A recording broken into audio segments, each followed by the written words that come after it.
से सभी का स्वागत है। विद्यार्थियों, हमारा 3D ज्योमेट्री का जो चैप्टर चल रहा है उसमें मैंने आपको सारी थ्योरी कंप्लीट कर दी है। अब हम बात करेंगे क्वेश्चन आंसर की, और मैं काफ़ी क्वेश्चन करा भी चुका हूँ। हम आज 17वां क्वेश्चन देखेंगे, इसके आगे क्वेश्चंस करेंगे। अब यहाँ आपको क्वेश्चन समझने हैं, साथ साथ अगर कोई थ्योरी बीच में आएगी या कोई ऐसी चीज़ आएगी तो मैं आपको विद डायग्राम वो भी बताऊंगा। बहुत सावधानी से आप ये वीडियो लेक्चर देखिए, बहुत इंपॉर्टेंट चैप्टर है। ये जो भी अब क्वेश्चन मैं आपको बता रहा हूँ ये 6 नंबर के अंदर है, बढ़िया क्वेश्चन है। देखिए बेटा, 17वां क्वेश्चन है आपका, कह रहा है उस समतल को ज्ञात करो जो एक बिंदु से जाता है और ये दो अन्य समतलों में प्रत्येक पर लंबवत है। कल इसी तरह का हमने एक क्वेश्चन किया था।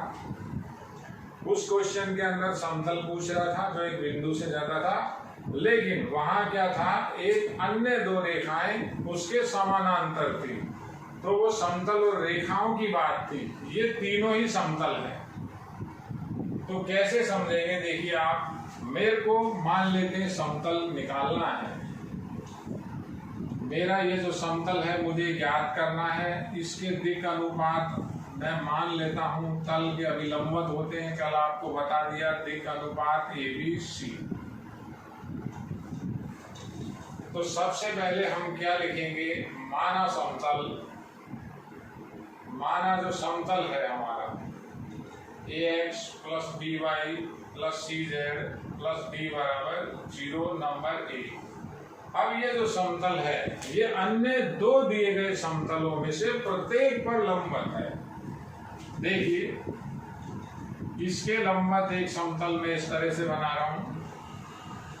हर समतल का तल होता है। तल किस तरह से होता है, ये इसका तल है। जैसे एक समतल ये है, देखिए, और ये एक समतल है, ये लंबवत है। देखिए हथेलियों को देखिए, लंबवत की कंडीशन है। तो ये समतल का तल इधर, इसके पैरेलल, इसके परपेंडिकुलर हमने एक लंबवत समतल ये दूसरा बनाया। लंबवत समतल है तो इसका तल इधर हो जाएगा, बिल्कुल ठीक। इसमें DR तल के अभिलंबत होंगे। तो ये तो तल हो गया इसका, बात समझिए। इसमें DR क्या बता रहे हैं, देखिए DR यहाँ लिखे हुए हैं 1 - 1 3। तो DR लिखें 1 - 1 और 3। वही का वही क्वेश्चन है। कल जो क्वेश्चन था उसमें दो रेखाएं थी, दोनों रेखाएं समानांतर थी। तो रेखाओं में दिक् अनुपात रेखा की दिशा में ही होते हैं, तो वो समतल के साथ लंबवत का व्यवहार कर रही थी। ये देखिए, अब एक कोई दूसरा समतल आपने बनाया, ये लिया, एक और समतल ले लिया। ये समतल दिशा इसकी इधर, तो ये लंबवत, देखिए ये आपस में लंबवत, ये और ये तल आपस में लंबवत। ये इसका तल है, ये इसका तल है। तो इसके डायरेक्शन रेशियो तल के अभिलंबत होंगे।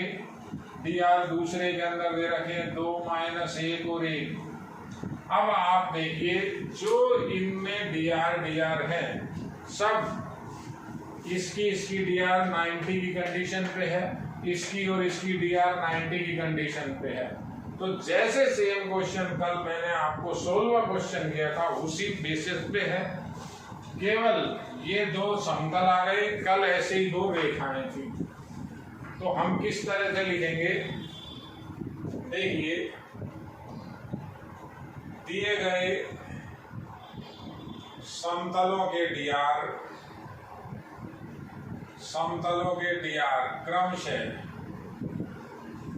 क्रमशः पहले में लिखा हुआ है, देखिए 1 1 - 3 व, ये पहले के अंदर DR है, दूसरे के अंदर है 2 - 1 और 1।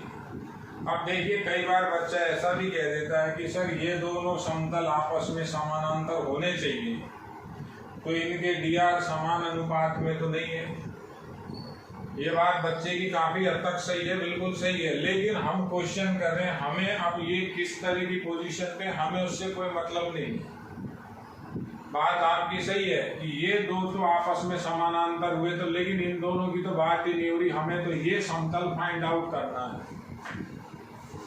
तो ये तो dr हो गए, बिल्कुल क्लियर है। माने गए समतल में dr ABC है। तो अब ऐसा देख लेते हैं, देखिए ये समतल नंबर 1 हो गया, ये समतल नंबर 2 डाल दिया और ये समतल नंबर 3 डाल दिया। इक्वेशन आप सवाल में भी लिख सकते हो, डायग्राम में भी आप इक्वेशन लिख सकते हो। तो मैं लिख रहा हूं समतल नंबर 1 व 2 परस्पर लंबवत है तो dr उनके तल के अभिलंबत हो गए तो dr भी लंबवत होंगे, तो उनके dr भी लंबवत ही होंगे। और इसी प्रकार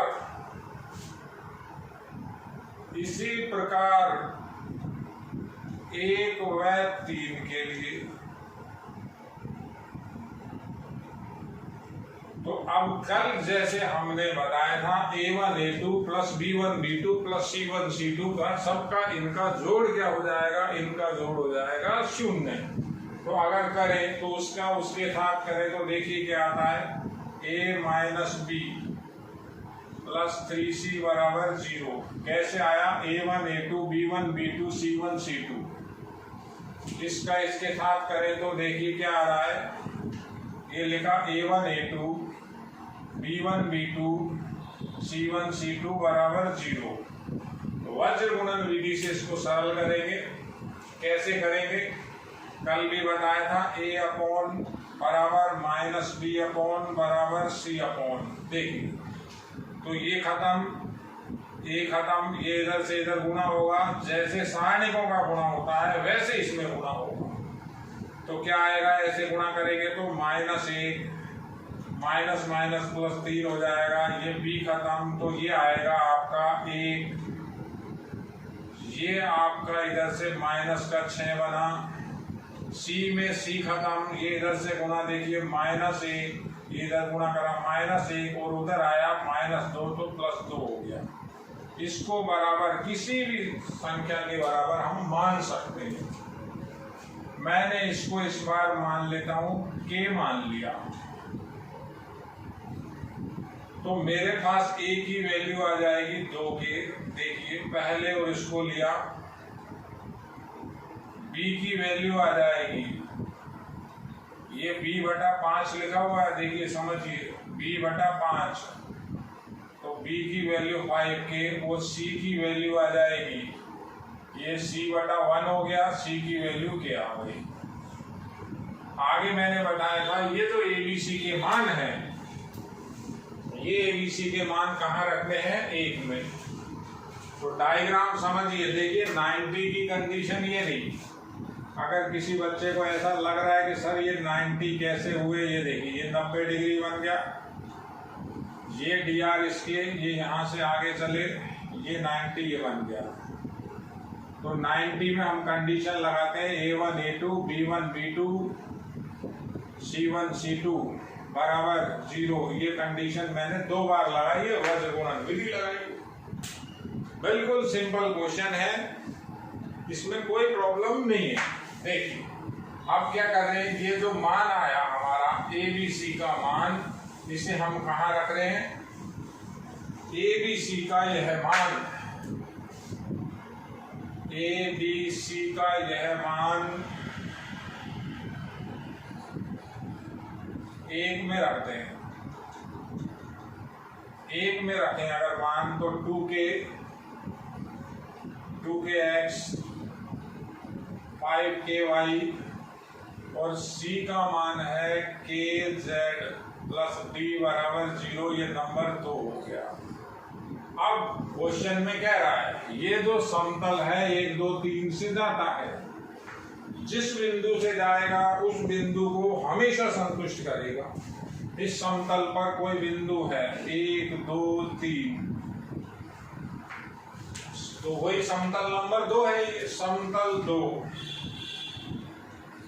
समतल 2 1 2 3 से गुजरता है। ये बिंदु है इसलिए इसको इसमें लिखा है। dr को हमेशा ओपन लिखना है। देखिए dr लिखा हुआ है, तो x की जगह 1 रखें तो 2 के आया, y की जगह 2 रखें तो 10 के हो गया, z की जगह 3 रखें तो 3 के प्लस d बराबर 0। इससे आपकी d की वैल्यू आ जाएगी -15 के। देखिए d की वैल्यू -15 के आ गई, काम खत्म। ये d का मान उठाओ वापस 2 में रखो तो क्या हो जाएगा, 2 के x प्लस 5 के y प्लस के z माइनस 15 के बराबर 0। के कॉमन आ जाएगा, के कॉमन ले लो, 2x plus 5y plus z minus 15 बराबर 0। तो के तो 0 हो नहीं सकता, के 0 हो गया तो ए बी सी सब 0 हो जाएंगे।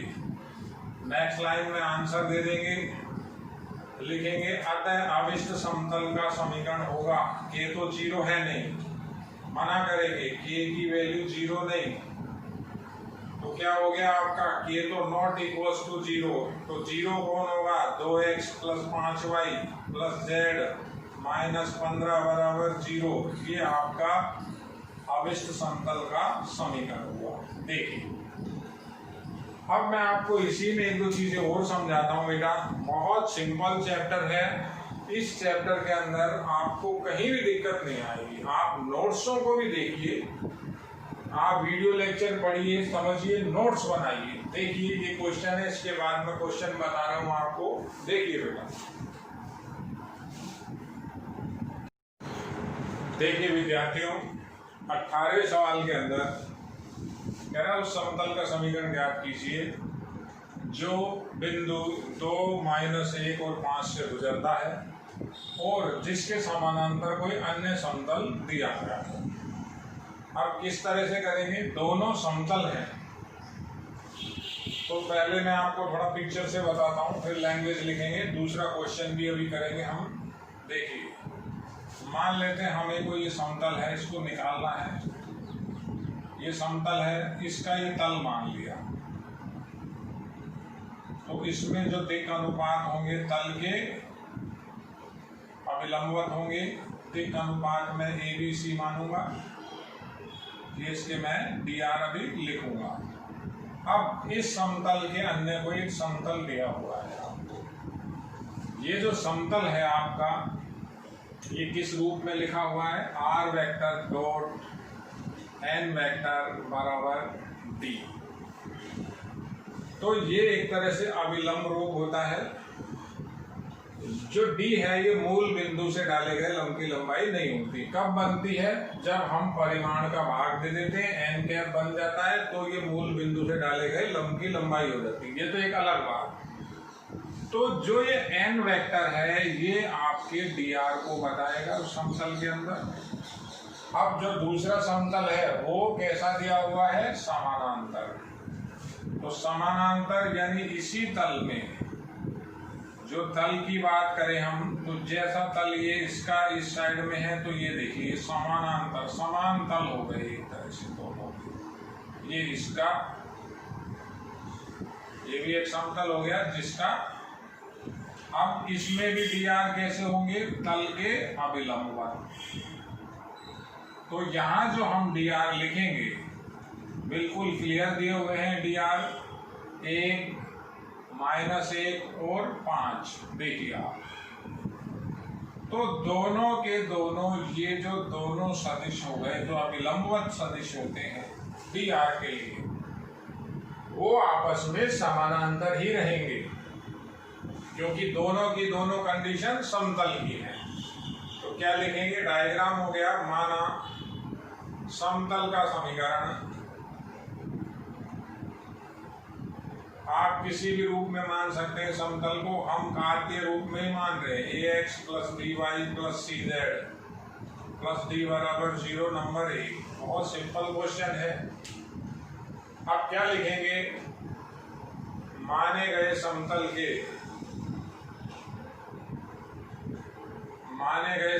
के dr ABC व दिए गए समतल के dr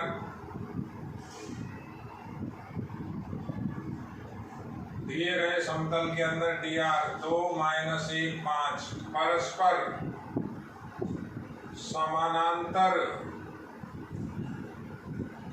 का व्यवहार करेंगे।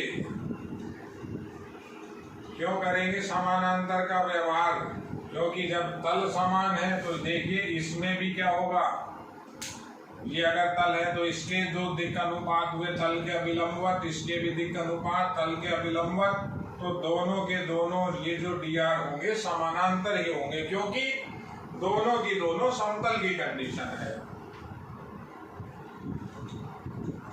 तो समानांतर की कंडीशन क्या बताई थी? A1/A2 बराबर B1/B2 बराबर C1/C2। देखिए बहुत सिंपल क्वेश्चन है, इसको मैं किसी नए नाम से मान सकता हूं। इसको जैसे मैंने नाम दे दिया T, तो A की वैल्यू 2T आ जाएगी, B की वैल्यू -T आ जाएगी और C की वैल्यू 5T आ जाएगी। A, B व C के मान समीकरण 1 में रखेंगे। किस तरह से आगे बताएंगे, इस क्वेश्चन को भी अभी करते हैं। इस क्वेश्चन को छोड़ दिया, A, B व C के मान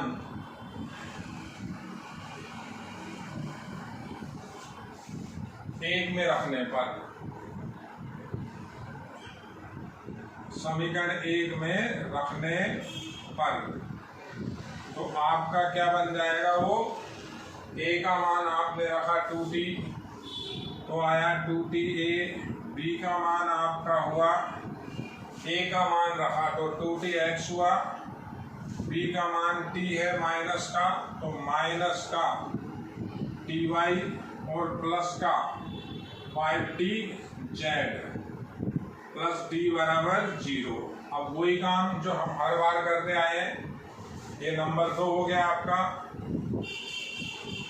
समतल 2 क्या लिखेंगे आप? देखिए बहुत सिंपल क्वेश्चन है, ऐसे क्वेश्चन आपके वहाँ 6 नंबर में आएंगे। किस तरह से इसको अब हम लिखेंगे आगे?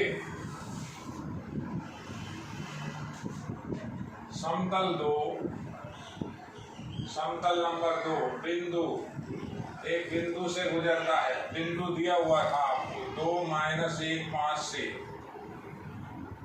गुजरता है, तो गुजरता है तो उस बिंदु को संतुष्ट करेगा। इसमें आप 2 रखेंगे तो हो जाएगा 4T। देखिए आप x की जगह 2, y की जगह -1 और z की जगह 5। -1 रखेंगे तो t हो जाएगा और 5 रखेंगे किसकी जगह? z की जगह, तो 25t हो जाएगा प्लस d बराबर 0। तो t की वैल्यू आ जाएगी आपके पास 30t, वो भी कैसा? माइनस का। d बराबर -30t। वापस आप कहाँ रखोगे? इसी के अंदर रख सकते हैं। समीकरण 2 में ये जो d का मान है, इसको वापस कहाँ रखेंगे हम? 2 में। तो d का मान 2 में रखने पर d का मान वापस रख दें 2 में, तो आएगा 2TX माइनस का TY प्लस का 5TZ माइनस का 30T बराबर 0। तो देखिए लास्ट में आंसर किस तरह से लिखेंगे आप? आपका कॉमन क्या आ जाएगा? इसमें से आपका T कॉमन आ जाएगा, तो 2X माइनस का Y प्लस का 5Z माइनस के 30 बराबर 0। T का मान तो 0 है नहीं, पहले भी बताया था। T 0 हो जाता तो ABC सब 0, तो आंसर हो जाएगा 2X minus Y plus 5Z minus 30 बराबर 0। ये जो आपका समतल आया है, ये समतल का कार्तीय रूप है। अब कई बार ऐसा भी कहेगा कि सदिश रूप में ज्ञात कीजिए, तो कार्तीय रूप से सदिश रूप बनाना बिल्कुल सिंपल है। ये रूप है हमारा कार्तीय रूप। तो सदिश रूप कैसे लिखेंगे? आर वेक्टर डॉट लिख रहे हैं अपन, वेक्टर फॉर्म सदिश रूप आर वेक्टर डॉट। अब देखिए जो ये ए बी और सी के मान हैं, इनके वर्गों का योग एक नहीं है। अगर इनके वर्गों का योग एक हो जाता तब तो ये हो जाते दिग्गोजाएं, तो ये dr ही रहेंगे। तो हम क्या लिखेंगे? 2i cap minus j cap plus 5k cap, और माइनस 30 यहाँ लगा दें या 30 वहां लगा दें, बात बिल्कुल बराबर है। ये इसका वेक्टर फॉर्म हो गया। अगर आप आर वेक्टर की वैल्यू रख के डॉट प्रोडक्ट कराओगे तो यही आएगा। देखिए बेटा, इस तरह के आपके क्वेश्चन आएंगे, बहुत सिंपल क्वेश्चन है। देखिए अब बात करते हैं क्वेश्चन नंबर 19 की। तो 19वां सवाल थोड़ा सा अलग है। इस 19वें सवाल को मैं किस तरह से बताऊंगा, आप देखिए। इसके अंदर कह रहा है कि उस समतल का समीकरण ज्ञात कीजिए जो निर्देशीय अक्षों पर कैपिटल ए, कैपिटल बी व कैपिटल सी लंबाई के अंतःखंड काटता है। पहली बात, और जो उन अंतःखंड काटने के बाद जो त्रिभुज बनता है, उस त्रिभुज का केंद्रक दिया हुआ है 1 2 3। तो पहले आप डायग्राम देखिए। मैंने आपको समतल का अंतःखंड रूप बताया था। निर्देशीय एक्सिस हो गया x एक्सिस, y एक्सिस और z एक्सिस। ये ओरिजिन हो गया मूल बिंदु 0 0 0। अब ये मान लेते हैं ये निर्देशीय अक्षों को A, B और C पर मिलता है। तो जब हम मिलाएंगे तो समतल ऐसे टच करेगा। ये समतल का एक पार्ट आपको ऐसे दिखेगा बनता हुआ, देखिए।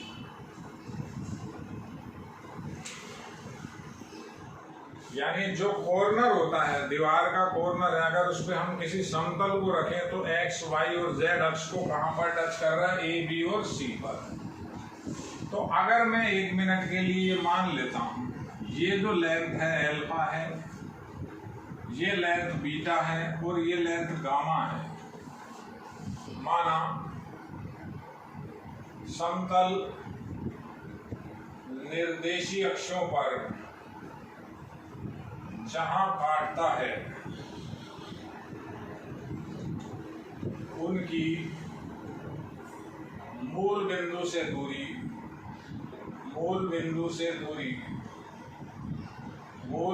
से दूरी क्रमशः अल्फा बीटा व गामा हो। तो समतल क्या लिखेंगे अब आप? तो समतल का समीकरण होगा, अब समतल कौन से रूप में लिखा जाएगा? अंतःखंड रूप में। x upon alpha, y upon beta, z upon gamma बराबर 1 नंबर 1। यही हमारा आंसर है। हमें केवल अल्फा, बीटा और गामा का मान रखना है। अब अगली बात क्या कह रहा है? कह रहा है ये जो त्रिभुज ABC है, इसका केंद्रक दिया हुआ है। एक डायग्राम और बनाता हूं। मान लेते हैं त्रिभुज इस तरह से है, A पॉइंट दे रहा, B पॉइंट दे रहा, C पॉइंट दे रहा। इसके अंदर केंद्रक है। केंद्रक वो क्या है? केंद्रक क्या है? 1 2 3। तो आपको यहाँ एक कॉन्सेप्ट ये भी समझना होगा, अगर हमारे पास त्रिभुज के शीर्ष 3D के अंदर दिए हुए, 3D की बात हो रही है। जैसे आप प्रिज्म होता है, प्रिज्म के अंदर जो फलकें होती हैं, 4 फलक होती हैं, 1 2 3 और एक नीचे 4, तो वो 4 फलक से त्रिभुज बनता है। तो जो हर शीर्ष होता है वो 3D के फॉर्म में होता है। तो अगर अपन ऐसा माने कि ये जो इनके कोऑर्डिनेट अगर मैं ऐसे लिखता हूं, देखिए x1 y1 z1 x2 y2 z2 और x3 y3 z3। तो जो ये सेंटर होता है, जो केंद्रक होता है, उस सेंटर के केंद्रक के कोऑर्डिनेट हम किस तरह से लिखते हैं? वो हम लिखते हैं केंद्रक। तीनों x कोऑर्डिनेट जोड़ करके 3 का भाग, x1 plus x2 plus x3 upon 3, ऐसे ही y1 y2 y3 अपॉन 3 और z1 plus z2 plus z3 upon 3। इस तरह से हम केंद्र की कैलकुलेशन करते हैं। तो मेरे पास अभी यहाँ जो a की वैल्यू है, ये a की वैल्यू क्या हो जाएगी? अल्फा 0 0, x अक्ष है, ये दोनों 0, तो अल्फा 0 0 आया। बीटा क्या आएगा? 0 बीटा बी आएगा 0 बीटा और 0। ये y एक्सिस पे बाकी के दोनों 0, तो ये 0 बीटा और 0, और ये गामा दूरी है तो 0 0 गामा ये हो जाएगा, तो ये हो जाएगा 0 0 गामा। अब केंद्रक जो गिवन है, जो आपको दे रहा है, वो तो है 1 2 3, ठीक। और एक केंद्रक जो हमने निकाला, ये गिवन है, और हम क्या बता रहे हैं? कौन से को बता रहे हैं? जो हमारा डायग्राम से बनता है, जो हमारा कॉन्सेप्ट से बनता है। वो कैसे बनेगा? तीनों के x कोऑर्डिनेट जोड़े, अल्फा प्लस 0 अपॉन 3 किया, तीनों के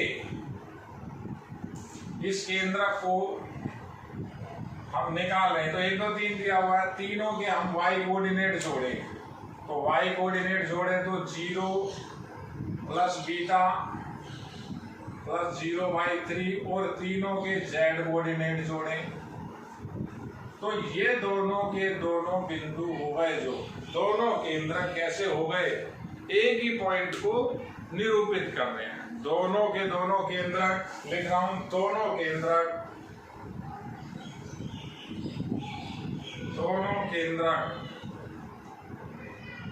एक ही बिंदु को